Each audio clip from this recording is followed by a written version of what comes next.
Bom, e os Estados Unidos e a Europa vêm lidando com fortes pressões econômicas e sociais devido ao aumento nos preços dos combustíveis, principalmente no diesel. Países importantes da Europa dependem da importação do diesel da Rússia, mas o fornecimento está comprometido há alguns meses em razão da guerra na Ucrânia. Já nos Estados Unidos, o preço do combustível atingiu recorde histórico de quase $6 nesta quinta-feira, chegando a um aumento de 56% apenas nesse ano. Assim como no Brasil, na economia norte-americana, o diesel é usado principalmente pelos caminhões, o que significa que o aumento já vem impactando custos de frete e entregas de produtos. Segundo as autoridades dos Estados Unidos, os estoques de combustível atingiram o menor patamar em 17 anos. Na Europa, onde os carros a diesel representam uma fatia maior da frota automotiva, os preços no mercado saltaram 88% desde janeiro e devem aumentar ainda mais depois de algumas sanções contra a Rússia entrarem em vigor. Os estoques globais de produtos petrolíferos refinados, incluindo diesel, caíram para níveis sensivelmente baixos, informou a Agência Internacional de Energia na quinta. A escassez está começando a prejudicar a mobilidade em vários países africanos, além do Iêmen e Sri Lanka, na Ásia. No México, já há relatos de que o combustível de aviação esteja acabando. Rodrigo Constantino, tá então um retrato, né, Constantino, para que a gente saiba que esse problema não é exclusivo aqui do Brasil, né? Temos 2 minutos, Constantino. Sem dúvida que não é, Brown, e inclusive o preço da energia disparou no mundo todo, e aqui nos Estados Unidos, quando você vai ver a inflação, que já é mais de 8% acumulada em 12 meses, a parte de energia realmente é um salto estrondoso. Agora, veja, essa guerra do Putin, ela é de certa forma um presente para o Biden em relação à narrativa, porque tudo que ele tem feito é culpar o Putin por qualquer aumento de preço, e isso não é verdade. Se você vai ver a tendência, o último salto sim tem a ver com o Putin e sua guerra na Ucrânia. Mas muito antes disso já vinha subindo tudo que é preço, que tem a ver com política monetária frouxa de um Banco Central que está atrasado na elevação de juros e, obviamente, a política fiscal. Nós temos na Casa Branca hoje uma espécie de Ciro Gomes, um sujeito que aprovou um orçamento de $7 trilhões para o governo federal, que quer pagar para todo mundo ficar em casa sem trabalhar e quer mirar nos grandes negócios como se eles fossem os vilões da economia. Então é uma receita típica da esquerda ultrapassada latino-americana. E nós temos isso hoje na Casa Branca. Então o resultado está aí, né? Essa inflação, ela é um produto é uma obra conjunta, mas ela é um produto de ações e medidas muito equivocadas também do governo federal aqui nos Estados Unidos. E não há uma pressão igual a no Brasil em relação a Petrobras e o presidente Bolsonaro, justamente porque não existe aqui uma Petro USA. O Biden, se quisesse, não poderia, numa canetada, marretar o preço para baixo. Então, essa pressão política acaba sendo menor. No Brasil, ela existe porque temos uma Petrobras. Ana Paula Henkel, queremos ouvi-la também, Ana, sobre essa crise global dos combustíveis, também a ação que foi movida hoje pela AGU, Advocacia Geral da União, no Supremo Tribunal Federal, tratando das alíquotas que incidem sobre os combustíveis. Ana.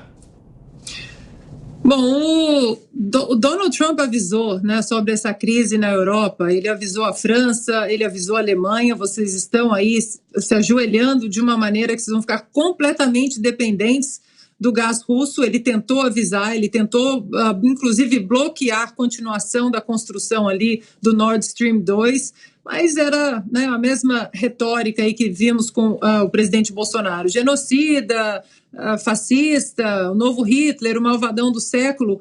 Mas nos 4 anos do Donald Trump, ele deu aos Estados Unidos uma independência energética muito importante. Os Estados Unidos estavam aí exportando barris de petróleo. E assim que Joe Biden assumiu a Casa Branca, ele fechou todas essas torneiras e disse que ia cancelar todas as licenças para a exploração de petróleo. Eu queria voltar rapidamente, Vitor, no assunto, né, exatamente do ICMS, porque a nossa audiência às vezes fala, nossa, vocês mostram demais o Lula, embora nós temos que mostrar mesmo, porque não é uma coisa normal, nós temos que mostrar esse monstrengo que temos, né, um ex-presidiário condenado em 3 instâncias, aí correndo no caminho do Planalto. Eu queria trazer que ontem o presidente Bolsonaro ele fez um tweet exatamente sobre a nova rodada de redução de impostos, refletindo aí o preço dos alimentos aos brasileiros. Acho que a gente tem que falar então desse outro lado, já que falamos tanto do ex-presidiário. Aí ele tweetou falando da carne bovina, de frango, farinha de trigo, bolachas e biscoitos e produtos de padaria e pastelaria que tiveram a redução desses impostos para 0. Alguém pegou esse tweet do presidente Bolsonaro e disse: pois é, presidente, normal zerar imposto em ano de eleição, não é mesmo? Tentando dar uma conotação de um populismo, apenas reduzir os impostos num ano eleitoral. E o presidente pegou esse tweet e aí repostou uma thread muito responsável, um fio muito responsável, dizendo que não, que em 2019 não era ano eleitoral e o governo reduziu impostos sobre remédios contra o câncer e HIV, jogos eletrônicos, baixaram as taxas de 532 itens de produção, como máquinas, motores, ferramentas, além de ter zerado os impostos de mais de 261 itens como esses. Aí ele continua que em 2020, ano não eleitoral, o governo reduziu impostos da folha de pagamento para estimular a contratação de jovens, promovendo nova redução sobre jogos eletrônicos, além de diminuir e zerar impostos de medicamentos e centenas de produtos médicos aí usados no combate à Covid. O presidente continua que também em 2020 o governo zerou impostos para distribuidoras de energia elétrica sobre equipamentos de energia solar, cilindros de oxigênio e medicamentos para atrofia muscular espinhal. Impostos federais sobre o arroz, soja e milho também foram zerados temporariamente. E aí o presidente continua ali com uma thread, explica que em 2021, também ano não eleitoral, reduziu impostos sobre 25 produtos produzidos no Mercosul, como alumínio, lentes para câmeras, insumos para a produção de medicamentos, itens de produção eletroeletrônicos. E em 2021, reduziu os impostos de itens para a produção de energia e realizaram a terceira redução sobre os impostos ali nos games. Zeraram também impostos federais do diesel, do gás de cozinha, mais itens de produção e informática, além do governo ter zerado impostos sobre a soja e o milho.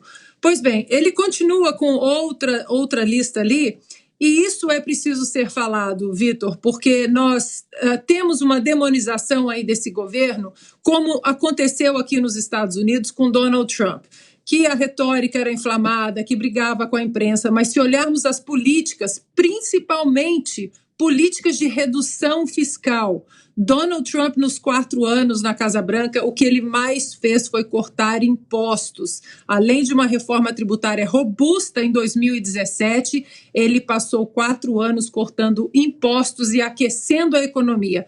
Mesmo quando ele saiu da Casa Branca, depois, ali no meio da pandemia, a economia já vinha sendo aquecida. Então, é preciso mostrar que o governo, já que o presidente coloca tanto a palavra liberdade em seus discursos, ele vem exatamente plantando a liberdade econômica e a liberdade social para o brasileiro através de políticas liberais, principalmente em relação ao corte de impostos.